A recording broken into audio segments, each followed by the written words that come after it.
I've just had a phone call from the secretary to say that there's somebody actually around the plot and around my shed. Now, it is my own fault because I didn't lock my shed last time. Now, I'm not usually a man of violence, but I've managed to get hold of this, and if there's going to be trouble, then I'm certainly going to be ready for it. So let's see what's going on. Crikey. Well, as you can see, shed door's open. Right, okay, here we go. Is it time for a cup of tea? Today is Friday and we've got Sean on the allotment.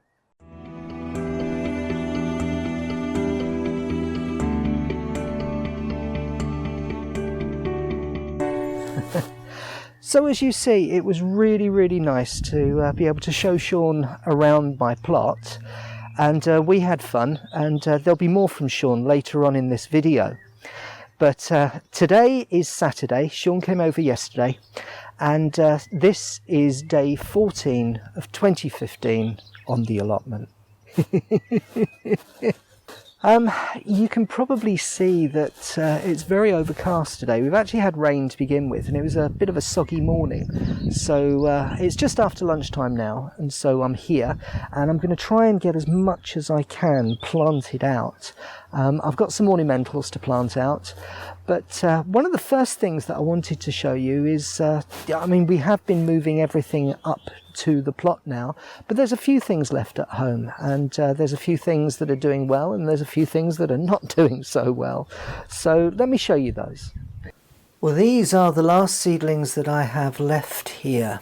They're all squashes. We've got some cucumbers, we've got some marrows, and we've got some pumpkins. They are about to go down the plot. These are the last. The sweetcorn and the butternut squash and everything else has already gone to the plot, and I'll be planting that later today. At the moment, what I have here are the last squashes that should have been sort of larger than they are, but a combination of not really having the space, this being the sunniest spot I've got, and the weather being so awful so far, it's meant that everything is really behind. So these squashes may not amount to anything, but at least we're going to give it a go and see what happens. Okay, well, these are the chilies. I haven't shown these for a while, and there is a problem, as you see. Now, the problem has been, I think, that these were right next to the tomatoes, and tomatoes give off a very distinct aroma, and I think these chilies have not liked it. They were in a much sorrier state than they are. They're actually sort of starting to recover. I've even got chilies on one. There is a yellow chili here that is doing quite nicely, and there's more of the yellow chilies that are the lemon drops that are coming through. The Scotch bonnets are definitely sort of not happy. Now, there is a combination of things at work here. First of all, I haven't had the greenhouse to keep them in, and so they haven't been getting either the warmth or the light that they need. They've been right next to the tomatoes, and they've clearly suffered through that. But what I'm going to do is I'm going to try and nurse them as best I can back to health, and try and get them through the winter, so that hopefully next year will be the year when we can have chilies again, and I'll have the infrastructure in place so that we can have a decent harvest. But this year it's been very disappointing. There are new green shoots coming, so I do believe that these chili plants are doing what I've certainly witnessed them do for the last couple of years, which is trying to survive. And I would certainly give them every help that I can. And sorry about putting you with the tomatoes. Quite clearly that was not a good idea. Well, as you can see, the tomatoes are producing tomatoes. That is a tomato on there. Now, what happened is that quite clearly I wasn't going to be able to put the chilies and tomatoes together. As I say, I didn't have a greenhouse, and so what we decided to do was to just move them outside here. They're not an outdoor variety, so I knew that if I took them to the plot that they're going to get blight, and I didn't want that. So we've just put them out the back here and seeing how they're doing, and they seem to be doing all right. I mean, I know they're not going to grow as big, I know that we're not going to have as many tomatoes, but I think we are going to have some, and these will be the first tomatoes that I've grown. So feeling very, very hopeful about this. Now the other thing, if I turn the camera around and just try and zoom you in gently. Now that is a variety of sunflower. Those sunflowers there are sunflowers that sat alongside my other sunflowers in root trainers, and you can see there is absolutely nothing wrong with those. Fair enough, there are a dwarf variety, but they're not leggy, and the difference was that these were planted in a pot that had a lot more room for them, and consequently the roots went down further, and these are healthier sunflowers. So I know that there was a comment saying that the reason that my other sunflowers didn't grow is because they were on the windowsill and they got too leggy. Well, that would make sense if the same fate had happened to these, which it didn't. And also in previous years I've managed to grow things on that windowsill, seedlings along, and then plant them out, and it's not been an issue. So I'm starting to think very much that it's a case of the root trainers that meant that those sunflowers didn't come through, and so next year I'll be growing sunflowers in pots the way I did last year. Okay, well now let's take a look around and see how things are doing on the plot, because we've had a little bit of rain recently. This earlier in the week was also the first time that I've been sort of forced to come up and water everything because it really needed a drink.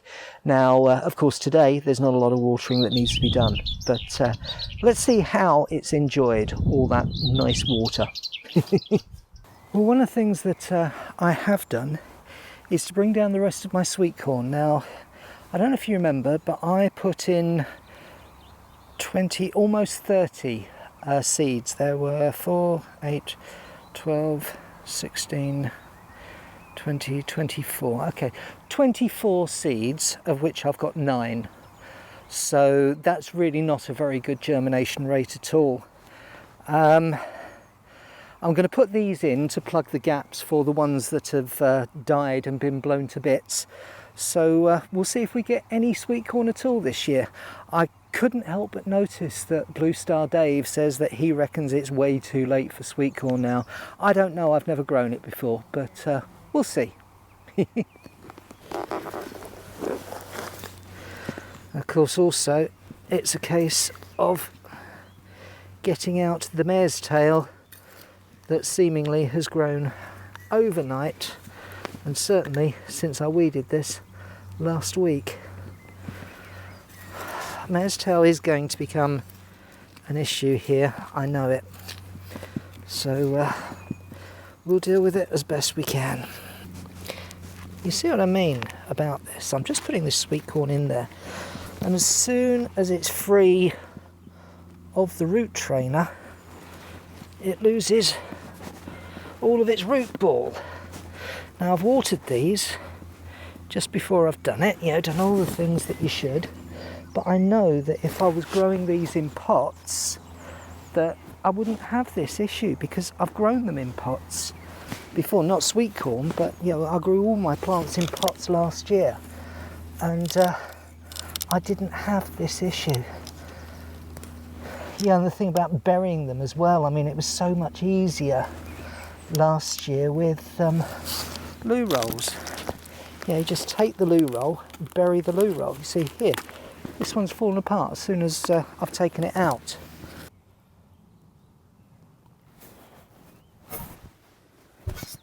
Right, well there you go. That is the last of my sweet corn in. Now we're in the hands of the weather gods. So far this year, they have not been kind. Several people have said to me, because I mean I've mentioned these root trainers before and how I'm not amazingly happy with them, saying, well, what is it about plants? Well, it's because of this technique here that I do. I've actually got, I can't believe I'm saying this, I've actually got some butternut squash that I've managed to come from seed, and I'm planting them. So what I do is I take the pot and just use it as a plug.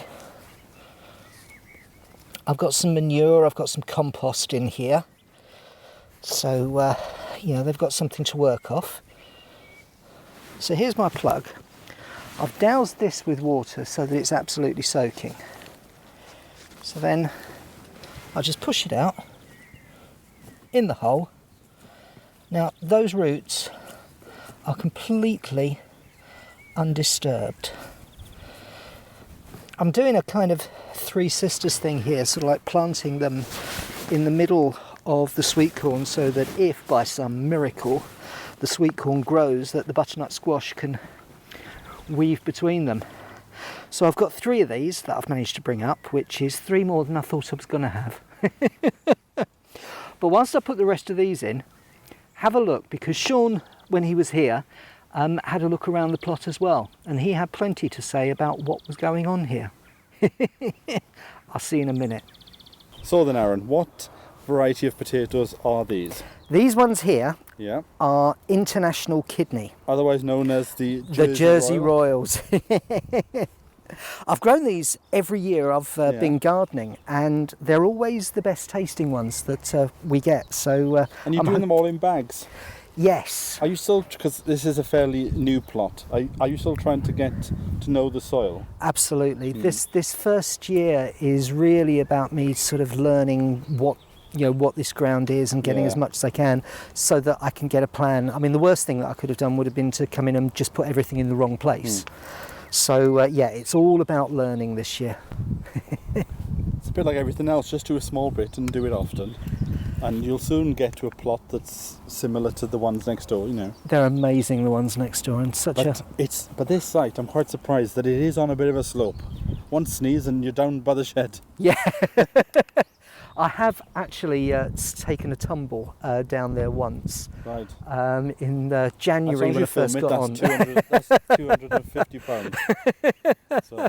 Camcorder classics. But I must say, if we just go down here, your onions are quite impressive. What surprises me about this site is the soil. It seems quite hard. It's not clay. What is it?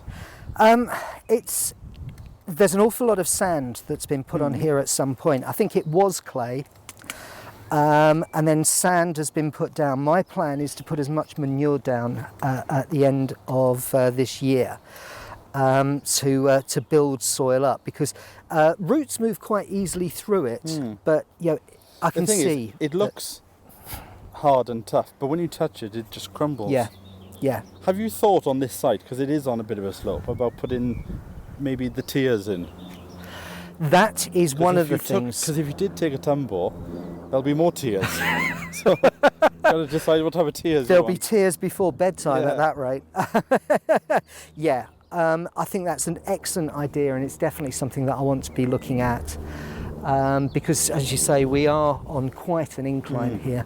It means that I don't have the same problem as my last plot, where everything just clogs up. Yeah. The rain, it's completely the opposite. It's dry here. An hour after it rains. Now, the one thing that I've just seen is. Where is it? There's a strawberry. You found the first strawberry of the year. Is it the first one? I did have a sneaky one, but you found the first one on camera. Seeing as I'm a guest, I better try Absolutely. it. Oh, beautiful. Now, let's go and have a look at those peas, because I'm quite impressed by your peas. Now, there was a study in Which magazine a couple of months ago that said if peas grow up a sturdy structure, they're more productive than if they go up something a bit like this, a bit of flimsy stuff. So I think you've got quite a good display. I'm quite impressed with it. and also they're quite big as well. Yeah. Now, what's the variety of these? These are Douce Provence, and it's interesting you say that, because last year I grew them up sort of just the green netting, Yeah. and I was determined to do something a little bit better this time. So that's why we've got the wire, and yeah, they are doing lovely this year. So successional, so when you've put some in there and Yep. you've put some on that side. Yep. So do you want to try some? I will try a pea or two. Whoa. Oh, beautiful. Beautiful. Now, I would say let's go for a cup of tea. But there's no kitchen facility here, so I think you've lost 10 points. Shameful display. We'll do better for you next time, mate.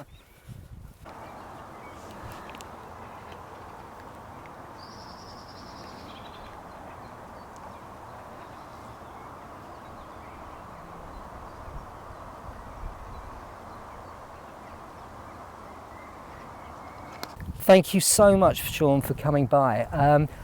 It's been great spending a day with Sean down here because I've picked up loads of tips. It's really good to get somebody who knows what they're doing down here. It's also interesting to see a plot that's at the start of the journey because you've only just taken this on. You know, Absolutely. Absolutely. Now, before I go, which way is it to central London? Technically, it's that way. Right. Well, I'll catch up with you in a few weeks. So Take care, mate. from me, I'll see you over on the Hort Channel. Bye for now. This way? That's the way. Okay. Oh! There's a ditch over here. Well, it was really great having Sean over. I picked up so many tips. I mean, of course, everyone's got their own way of doing things, but to actually speak to somebody that's been doing it, and have them here, that's been doing it for many, many seasons, that was really valuable for me. And Sean, if you're watching, thank you very much. I'll try and remember everything that you said. Well, what I've got here are some African marigolds. I've got my French marigolds in, and you can probably see that we've got the sticks here, but my sunflowers are really not going to come to anything. So what I'm hoping is that these will grow tall and put on a bit of a display. I'm going to use exactly the same technique of using the pot as a plug.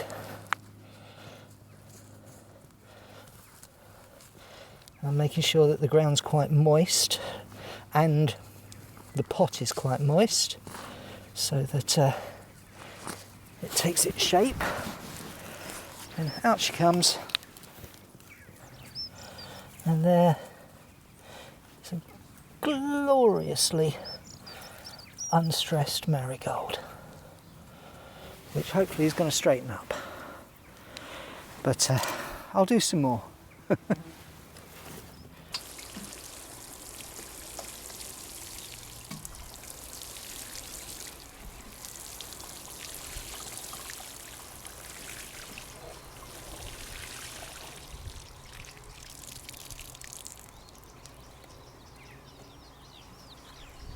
Right, well, that very much brings us towards the end of the day now.